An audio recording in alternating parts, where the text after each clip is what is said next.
సమస్యలు లేని జీవితం అంటూ ఉండదు. ప్రతి ఒక్కరి జీవితంలో ఏదో ఒక సమస్య ఉంటుంది. మీ సమస్యలన్నీ తొలగించే ఓం శ్రీ కనకదుర్గా జ్యోతిష్యాలయము.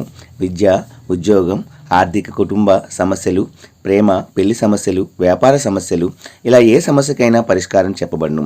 అలాగే స్త్రీ పురుష వశీకరణము ప్రత్యేకంగా చేయబడును. Phone number 6302400814.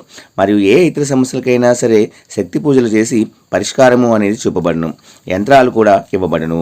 మీరు ఎక్కడెక్కడో జ్యోతిష్యం చెప్పించుకొని నిరాశ చెంది ఉన్నారా? అయితే ఒక్కసారి ఈ గురువు గారికి కాల్ చేయండి. Phone number 6302400814. జై వారాహి మాత. Welcome to my channel. ఈరోజు అమ్మవారి సందేశము. తల్లి, వచ్చే శుక్రవారంలోగా నీ కోరికలు తీరే ఒక మంచి సందేశం తీసుకువచ్చాను. చూడగానే ఈ రాత్రికి నన్ను నమ్మి 2 నిమిషాలు వినిబిడ్డా, నీకే తెలుస్తుంది అని వారాహి అమ్మవారు అయితే చెప్తున్నారండి.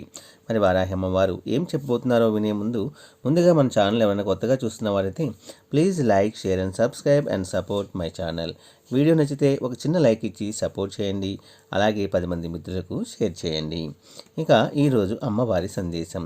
తల్లి, కేవలం నీ కోసం మాత్రమే ఈ సందేశం తీసుకువచ్చాను. నిర్లక్ష్యం చేయకుండా వెంటనే ఇది వినిబిడ్డా. నీ కోసం మీ అమ్మ ఏమైనా తీసుకువచ్చారు అంటే అది నీ మంచికే కదా, నువ్వు సంతోషంగా ఉండటానికే కదా. గుర్తుంచుకో అమ్మా, అతి కొద్ది రోజుల్లోని నీ జీవితం అనేది మారబోతుంది అమ్మా. ఒక రహస్యం చెప్పనా తల్లి? డబ్బు ఉన్నాడో ధనవంతుడు, దానం చేస్తే భగవంతుడు అంటారు. ఇది తెలియక చాలామంది ధనవంతులుగా అక్కడే మిగిలిపోతున్నారు. ఎంత విచిత్రమో కదా. జీవితంలో కళ్ళు చూసిన నిజాల కంటే చెవులు విన్న అబద్ధాలే ఎక్కువ ఉంటాయి. ఇప్పుడు నువ్వు కూడా అలాంటి మాయలోనే చిక్కుకొని ఉన్నావు. కళ్ళల్లో చూసే నిజాల కంటే చెవులతో నీ చుట్టుపక్కన వాళ్ళు చెప్పే అబద్ధాలకు నువ్వు ఎక్కువ ప్రాముఖ్యతనిచ్చి వాటిని నమ్మేసి వాటికి మంచి చెడులు అనుకుంటున్నావు. ఇది ఇంతవరకు న్యాయం తల్లి? ఆలోచించు, నీకే తెలుస్తుంది. నువ్వు భయాన్ని జయించాలి అంటే కూర్చొని ఆలోచిస్తే గెలవలేవు కదా. బయటికి వెళ్ళి పోరాడు. ఖచ్చితంగా నువ్వు గెలిచే తీరుతావు. మీ అమ్మ ఎందుకు ఇలా అంటుందో అర్థమవుతుంది కదా. జరిగిపోయిన గతాన్ని తలుచుకొని ఓటమిని చూశాను అని ప్రతిక్షణం అక్కడే ఆగిపోకులే. లేచి నిలబడు, ముందుకు నిలబడు. ఖచ్చితంగా నువ్వు విజయాన్ని సాధిస్తావు, గెలవగలవు. మీ అమ్మ చెప్పేది నీకోసమే అని, నీ మంచి కోసమే అని గుర్తుంచుకో అమ్మా. నీకు అవకాశం లేనప్పుడు ఎలా ఉన్నారో అవకాశం ఉన్నప్పుడు కూడా అలానే ఉండడమే నిజమైన వ్యక్తిత్వం అంతే. అలా కాకుండా ఇతరుల అవకాశం వచ్చినప్పుడు మంచిగా, అవకాశం లేనప్పుడు చెడుగా దూరం పెట్టి మాట్లాడితే ఇదేమైనా న్యాయమా తల్లి? నువ్వే ఆలోచించు, నీకే తెలుస్తుంది. అలా ఎప్పుడూ కూడా ఉండద్దమ్మా.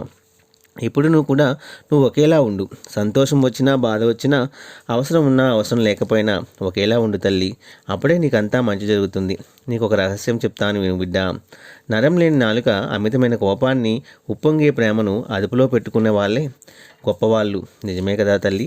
నాలుకను అదుపులో పెట్టుకోకపోతే నువ్వు ఇతరులను ఏదో ఒకటి అంటూనే ఉంటావు. కోపంతో వచ్చే మాటలు కూడా మాటల్లో వర్ణించలేము. అలాగే మితిమీరిన ప్రేమ కూడా ఏదో ఒక రోజు నిన్ను బాధ పెడుతుంది అని గుర్తుంచుకో. కాబట్టి నీ నాలుకను, కోపాన్ని, ఉప్పొంగే ప్రేమను నువ్వు అదుపులో పెట్టుకున్నావు అంటే నీ జీవితం అనేది ఎంతో సంతోషంగా, అద్భుతంగా, ఆనందంగా మారిపోతుంది తల్లి. నేను చెబుతూనే ఉంటాను కదా, ఓపికతో ఉండు బిడ్డ, నమ్మకంగా ఉండు అని. ఇలా ఓపికగా ఉండడం నీకెంత ముఖ్యమో అలా ఓపిక పట్టావు అంటే నీ జీవితం ఖచ్చితంగా చాలా సంతోషంగా ఉంటుంది. ఓపికకు తగ్గ విలువైన బహుమతిని నేను నీకు అందిస్తానమ్మా. నువ్వు చేపట్టిన లక్ష్యం అనేది మంచిదైతే సరిపోదు, నడిచే మార్గం కూడా మంచిది కావాలి కదా. అప్పుడే కదా నీకు అంతా మంచి జరుగుతుంది. అలా కాకుండా నా లక్ష్యం మంచిది కదా, నడిచే మార్గం ఎలా ఉంటే ఏంటి అని తప్పుదారిలో వెళ్తాను అంటే అది నీ పొరపాటు అవుతుంది. లక్ష్యం కోసం నువ్వు మంచి మార్గంలోనే పోరాడాలి, మంచి మార్గంలోనే నడవాలి. అప్పుడే కదా నీకు అంతా మంచే జరుగుతుంది. మంచి మనుషులకు ఎప్పుడూ మంచే జరుగుతుంది అని నేను ఎప్పుడూ చెబుతూనే ఉంటాను కదా. గుర్తుంచుకో బిడ్డ. ఒంటరిగా నడవటం అలవాటు చేసుకో. ఎందుకంటే నీతో ప్రయాణం ప్రారంభించిన వారందరూ చివరిదాకా నీతో ఉండరు కాబట్టి. అందుకే చెప్తాను, ఒంటరిగా ఉండు. నీకు తోడుగా ఎప్పుడూ వారాహ్యమ్మ ఉంటుంది అని మర్చిపోకు. అర్థమైంది కదా తల్లి? గుర్తుంచుకో. వారంలోపు నీ జీవితంలో అద్భుతం చూపించి తీరుతాను. నమ్మకంతో హాయిగా ప్రశాంతంగా నిద్రించు బిడ్డ.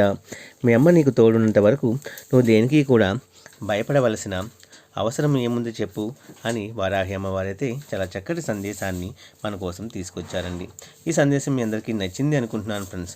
నచ్చితే ఒక చిన్న లైక్ ఇచ్చి సపోర్ట్ చేయండి. అలాగే 10 మంది మిత్రులకు కూడా షేర్ చేయండి. సర్వేజన సుఖినో భవంతు. జై వారాహి మాత.